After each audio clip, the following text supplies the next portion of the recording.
Peristiwa kecelakaan yang dialami Sultan Rifat Al-Fatih patut mendapat perhatian dan menjadi pembelajaran bagi pemangku kebijakan. Fakta kabel fiber optik yang menjuntai dan mencelakakan orang bisa saja terulang. Saat bertemu Wali Kota Jakarta Selatan Munjirin, Sultan dan orang tuanya berharap kecelakaan yang menimpa Sultan tidak terjadi lagi. Munjirin pun memastikan semua kabel-kabel yang berantakan akan ditertibkan setelah peristiwa naas yang menimpa Sultan. Sementara itu, pihak PT Bali Tower, pemilik kabel fiber optik, hanya satu kali menjenguk Sultan, yaitu pada tanggal 22 Agustus 2023. Namun saat itu utusan PT Bali Tower tidak sampai bertemu dengan Sultan, karena saat itu Sultan sedang berada di ruang operasi. Untuk kasus dengan pemilik kabel penyebab utama kecelakaan saya, yaitu PT Bali Towerindo, itu sampai detik ini memang belum ada atensi apapun dan belum ada penyelesaian apapun.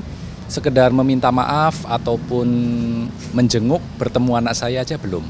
Tapi okelah, kita tidak ingin memperpanjang masalah ini. Aktualnya anak saya sekarang sudah secara fisik sudah maksimal, tim dokter mengobati anak saya. Harapan saya masalah dengan Bali Tower ini segera kita selesaikan.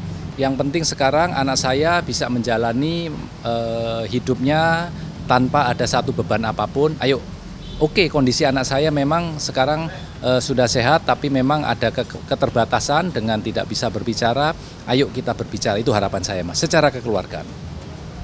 Pastinya saya sebagai ayahnya sangat berharap dia bisa menjalani kehidupannya, masa depannya dengan baik.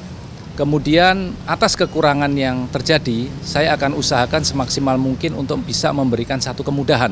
Nah, untuk itulah saya ingin memang balik lagi berkoordinasi, berbicara, berdiskusi, menyelesaikan masalah dengan Bali Tower.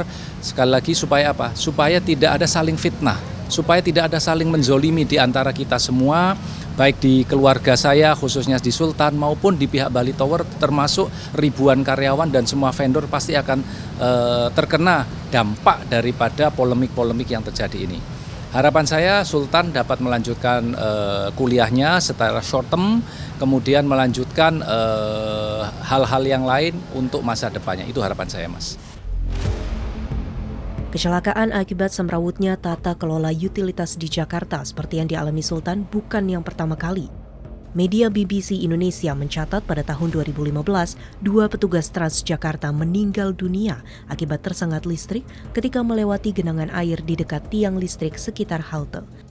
Setelah ditelusuri, instalasi kabel yang berada di dalam tanah ternyata terkelupas. Sekitar 6 bulan setelah kecelakaan yang menimpa Sultan pada tanggal 28 Juli 2023, seorang pengendara motor jatuh dan terluka di kepala akibat kabel yang melintang di kawasan Palmerah, Jakarta Barat. Pemerintah DKI Jakarta menanggapi serius kasus kecelakaan akibat kabel-kabel yang semrawut. Pemerintah Provinsi DKI Jakarta terus melakukan perbaikan terhadap penyelenggaraan sarana jaringan utilitas, termasuk pemasangan kabel optik. Tidak hanya perbaikan, pemerintah Provinsi DKI Jakarta juga turut melakukan pengawasan terhadap pemasangan kabel optik.